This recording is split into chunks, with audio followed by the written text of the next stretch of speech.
Teaching support system, ಟೀಚಿಂಗ್ಗೆ help ಮಾಡುವಂಥ ಸಿಸ್ಟಮ್ನ teaching support system ಅಂತಾರೆ. ಅದರಲ್ಲಿ 3 ಬರ್ತದೆ: traditional, modern, ICT based.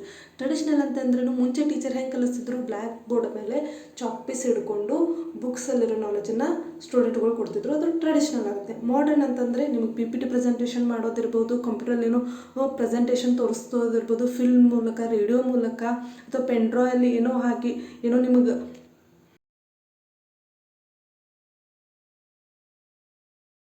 PPT presentation ಮೂಲಕ ಏನಾದರೂ ನಿಮಗೆ ಕಲಿಸ್ತಿದ್ರೆ ಅದು ಮಾಡರ್ನ್ ಆಗುತ್ತೆ. ICT ಬೇಸ್ಡ್ ಅಂತಂದರೆ ಇನ್ಫಾರ್ಮೇಷನ್ ಕಮ್ಯುನಿಕೇಷನ್ ಟೆಕ್ನಾಲಜಿ ಇದ್ರು.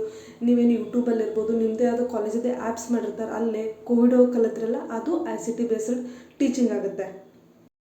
ಇನ್ಸ್ಟಾಗ್ರಾಮ್ ಕಲಿಬೋದು, ಫೇಸ್ಬುಕ್ಕಲ್ಲಿ, ಯೂಟ್ಯೂಬಲ್ಲಿ ಏನು ಕಲಿತಿರ್ತಿಲ್ಲ, ಇಂಟರ್ನೆಟ್ ಯೂಸ್ ಮಾಡಿಕೊಂಡು, ಅದು ಕೂಡ ICT ಬೇಸ್ಡ್ ಟೀಚಿಂಗ್ ಆಗುತ್ತೆ. ಅಷ್ಟೇ ಅಲ್ಲದೆ ಸಪ್ರೇಟ್ ಆ್ಯಪಲ್ಲಿ ಹೋಗಿ ನೀವು ಸಬ್ಸ್ಕ್ರೈಬ್ ಆಗಿ ಅಥವಾ ಅವ್ರ ಸಬ್ಸ್ಕ್ರಿಪ್ಷನ್ ತೊಗೊಂಡು ಕಲಿತಾರೆ, ಅದು ಕೂಡ ICT ಬೇಸ್ಡ್